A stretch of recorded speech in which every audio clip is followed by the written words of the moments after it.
Happy New Year. We're starting the year off with such an empowering episode today. I'm chatting with abundance mentor and author of Your Inner Billionaire, Debbie Dobbins. We chat about how to shift from scarcity to wealth. Debbie shares belief-changing questions and exercises that you can use today to set you up for an amazing 2026 and beyond. Welcome to the Manifestation and Money Podcast, the show where we tackle the taboo topics of money and manifestation. I'm your host, Jenny Schultz, former 9-to-5 grinder who ditched the status quo and went all in on creating a life I love. Yes, I use manifestation.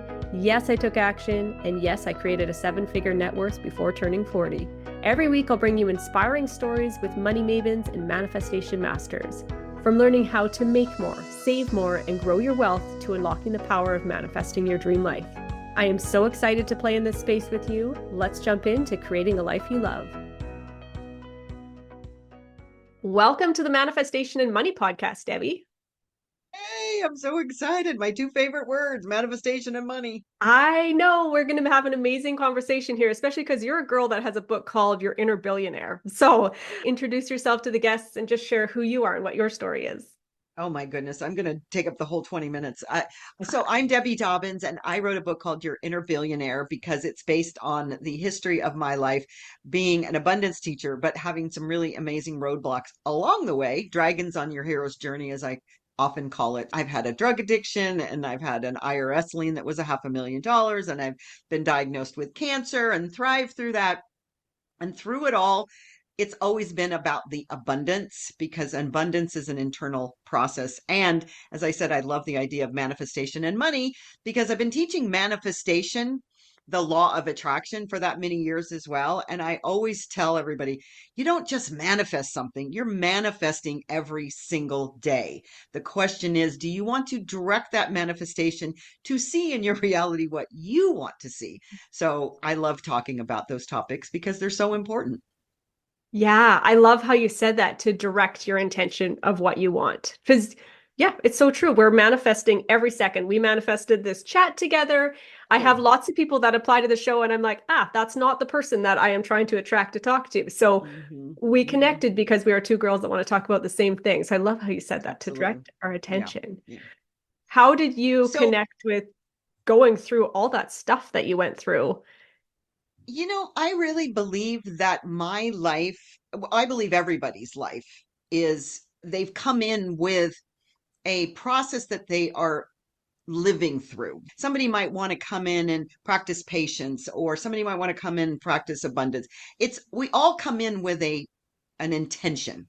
And how it shows up and unfolds in our lives, I find very interesting. When I was going through those areas or those times, I didn't really say, oh, I volunteer to be a drug addict, or I volunteer to have these massive liens. And they may have actually looked uncomfortable as I went through them.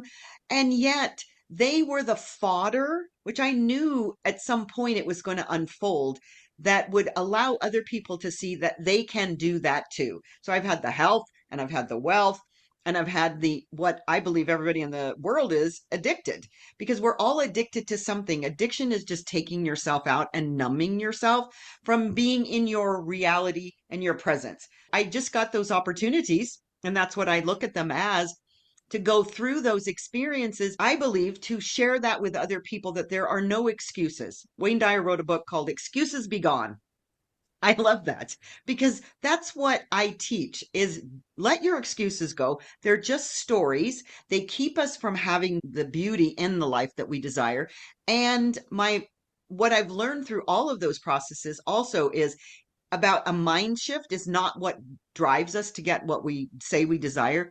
It's a frequency. So this is where my last episode with being diagnosed with cancer and going through all was the learning that I got, was the feminine energy, which is the understanding of frequency within the body, is what we actually manifest with, that gives us the output or the outpicturing of what we desire. If we desire something and we're not getting it, all we have to do is look at our life and then say, oh, what am I believing? What am I feeling? What am I expressing as an energy that's creating that? So then I can change it from my body and not my mind. This mind is a little AI machine up here. And this is why I love AI so much, is because it's an example of what this is.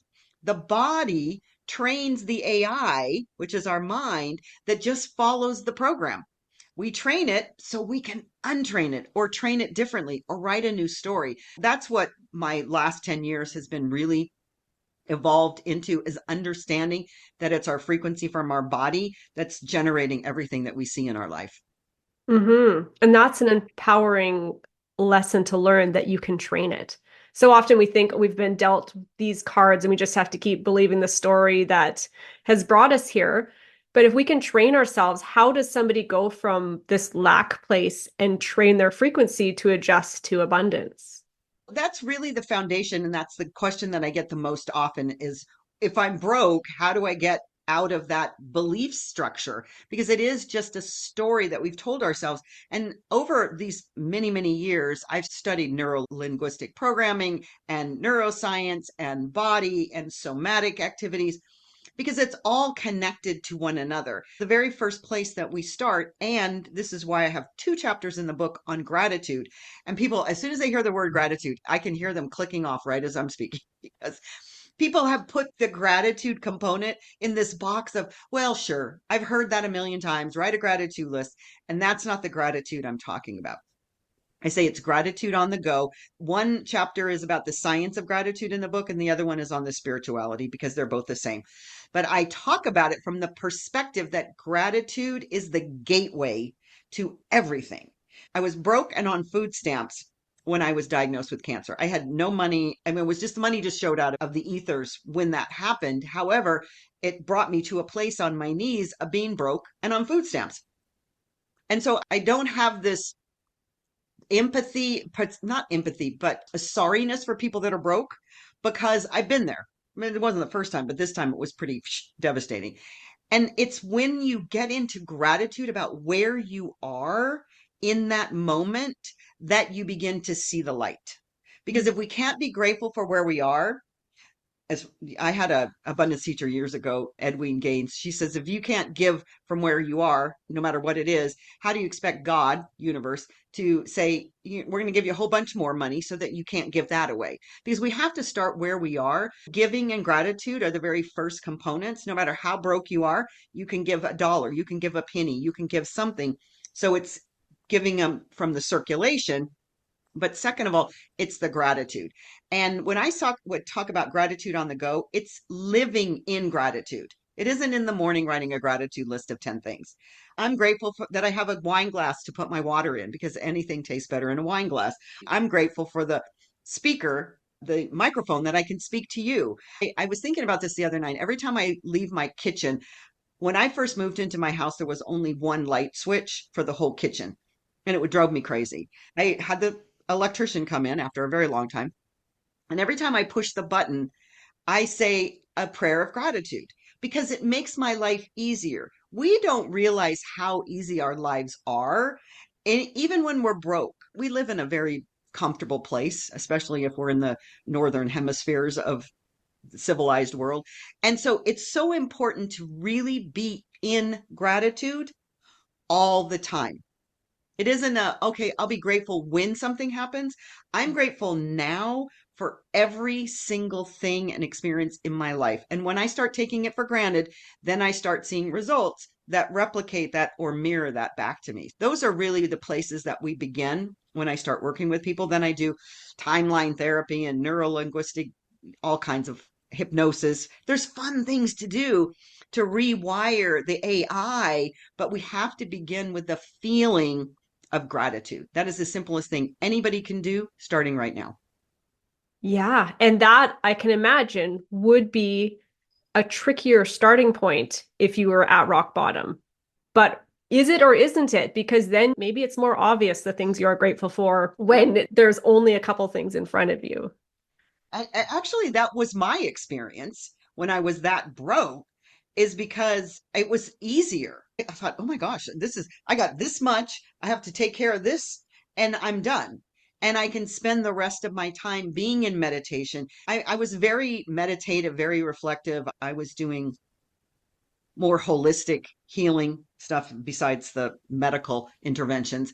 And it was a time in my life that and I hear this from women all the time. I have a podcast that they get to that place that I call it the universe, God, whatever word you want to use, but it'll slam you right down. It'll say, you are doing this. Now you have to sit. You have to sit down and you have to take stock. And it usually happens in a illness form. Mine happened in a very dramatic ill form.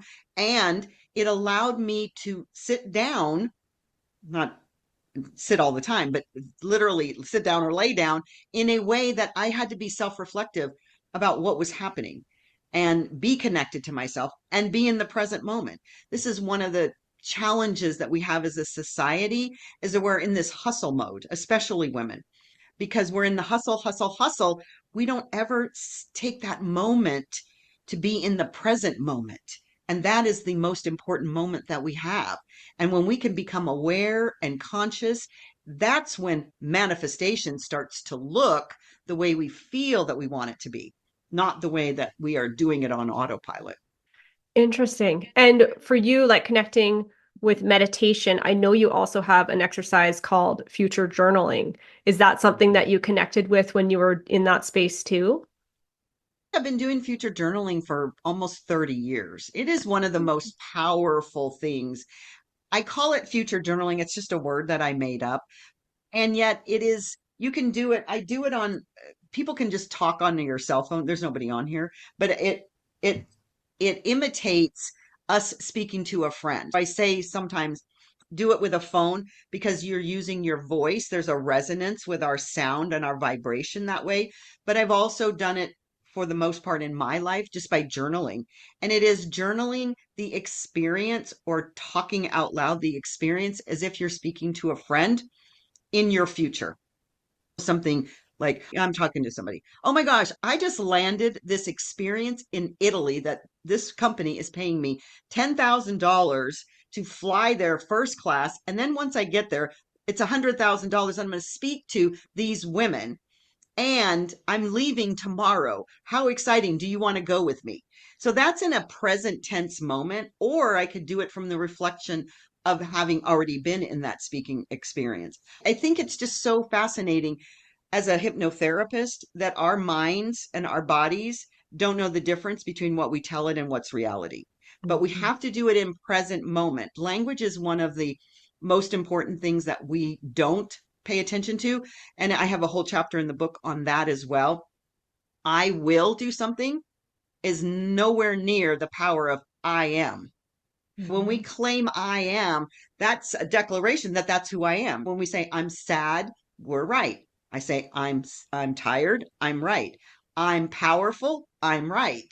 I am, and fill in the blank. It's really interesting to do the future journaling because you begin to create what appears to be a fantasy world, but it's not. It's a direction to the universe that then starts rearranging the entire universe to make it happen, which is the manifestation piece. Yes. And I noticed that when you were doing that, you were infusing, even your example, elements of joy and playfulness into your future. Do you find that is a good connection for you to get those emotions? Yeah, because it's all emotion based. Everything that we do, every belief, every download, every consistent practice habit that we've created is started as a feeling. We had these experiences, which I think is fascinating because we had all of our experiences that get downloaded into our body with these chemical signatures between the ages of 1 and 8. Imagine, because we're sorting and filtering, to understand NLP, we're sorting and filtering our entire existence. We are basing it on an experience that we had when we were 2 or 4 or 6 or 8, and then creating a belief around it. And then after the age of 8, we just practice it until we say, oh, that's just a story that I told myself. If it's a story, then I can change it. That's why timeline therapy is so beautiful, because we can go back and rewire the programming from where we are today. And it is that emotion that created the experience in the first place. Everyone has a money story, which came from an emotional signature somewhere when we're young. And I use the example of a family. If you're in a family and the electric man comes every month to your house when you're little and they turn it off because your parents just didn't have enough to pay the bill. But what it does is the emotions that get generated in an experience like that is you watch your parents get upset with one another, then you watch your siblings cower in the corner, and you're looking at this whole view of something and downloading an emotion and then a belief that says there's never enough. When we unravel our money stories, we begin to see how our signature, how we've created it, and then we can go and rewrite that story in effect, but we have to do it from emotions as well. We can't stay in that same emotion and rewrite the story. So that's why I bring somatics into it as well. We have to shake off all the energy to start fresh with the new emotion, which is joy and happiness and a surprise and excitement and curiosity. You are just a wealth of information. You have all of these different pieces coming in, and I'm just curious, Mhm. what inspired you, for one, create the book that you created? And how did your path unfold of learning these different modalities? Did one just lead into the other, or did you just get fascinated by it and just go down a bunch of different rabbit holes? Well, first of all, I'm 70, so I've had Mhm. a little time to do some, exploration, which is what that is. I'm a naturally curious person. I think I woke up with, why am I here? How does this thing called human stuff work? And I remember I was 10 years old and my teacher brought this book in called Charlotte's Web.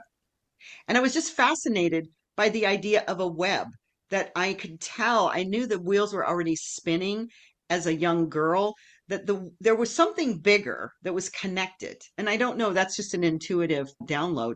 And I remember when I was in my 20s, there was a metaphysical bookstore. So this is back in the 70s in Hollywood, North Hollywood, California, called the Bodhi Tree.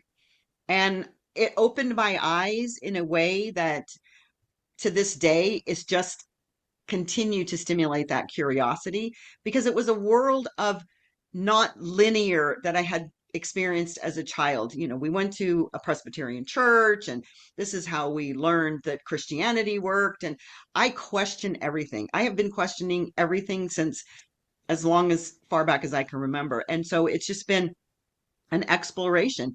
I think I call myself a research project. I'm researching me to see how I work. And then I see through science now that that is exactly how our neurobiology works, how we show up in the world, how things come together, how psychology works. It's just been an exploration, really. And it's been Mhm. fun because like I said, I'm naturally curious. I don't believe that anybody should spend any time in their life without learning something new every day. Yeah, I love that. Every time my kids tell me, "Oh, I'm bored," I'm like, "How? What? How can you be bored? You just go sit in the corner there and something will come to you." Yeah. There's not a chance to be bored in this world that we are in right now with the amount of resources at our fingertips. Yeah. Well, I appreciate you being on here today because I think you're just delightful and all of the wealth of information that you embody. If somebody is listening and they're like, I'm at this place and it doesn't quite feel good, where do you suggest they start to shifting gears to embodying the next level of themselves? Website that has my book. You can get the book, a digital copy for free. My website is because I am the Debbie Dobbins, thedebbiedobbins.com. And you can get the book there, but there's also some fun freebies because I never want money to be a barrier to somebody. If I was broke and on food stamps, I would want something that I could start down a path with no charge. And yet, when you start down the path, then you build up your muscle, your money muscle, so that you can then buy things later. Because at this point, I want everybody to know in their bones that they can be, do, or have whatever they want. The only thing that gets in our way is us. That's it. Mm-hmm. And I that's love the truth. that is the truth. And we love the truth around here. Right. What would be your biggest advice for someone to go out and create a life they love? I would say I get this question quite often, and it seems like I evolve even these days. And one of the things that I'm really keen on right now is people challenging their beliefs. Mhm. Byron Katie wrote a book. Oh gosh, I'm going to forget the name of it. Anyway, she has these 4 questions. When we have a belief about something, we don't ever question it because the beliefs are keeping us stuck. Is this true? Is our first question. Can you prove it's true? Because we can't really prove anything is true. And then who would you be if you didn't succumb to that belief anymore? And what would your life be like if you didn't? And those questions in and of themselves are so powerful. And it is just challenging your beliefs. If your belief is money is evil or money is the root of all evil, challenge the belief. If your belief is I don't have enough, challenge the belief. If your belief is that every time I write a check, it bounces. I mean, there could be so many different money beliefs, but begin to really be aware of your money beliefs and then challenge them. Challenge them and see if you can prove them, because that in and of itself will get your mind in a different state. Thank you for sharing that. That is a powerful permission slip in a sense, a note that anybody can go do that. So for the listeners listening, that can go out and have that shift today, right now, if they want to. Right now. Yeah. Thank you so much for joining me on the show today, Debbie, and having this conversation. Yes, thank you so much. It was a pleasure. Thank you for hanging out with me on the Manifestation and Money podcast. If you're ready to take your manifesting to the next level, come join me inside the Manifestation Playground. It's an intentional space I've created to explore, experiment, and expand your manifestation potential. It's where the magic happens. So head on over to www.manifestationplayground.ca to find out more. Until next time, keep dreaming, keep taking aligned action. Cheers to creating a life you love.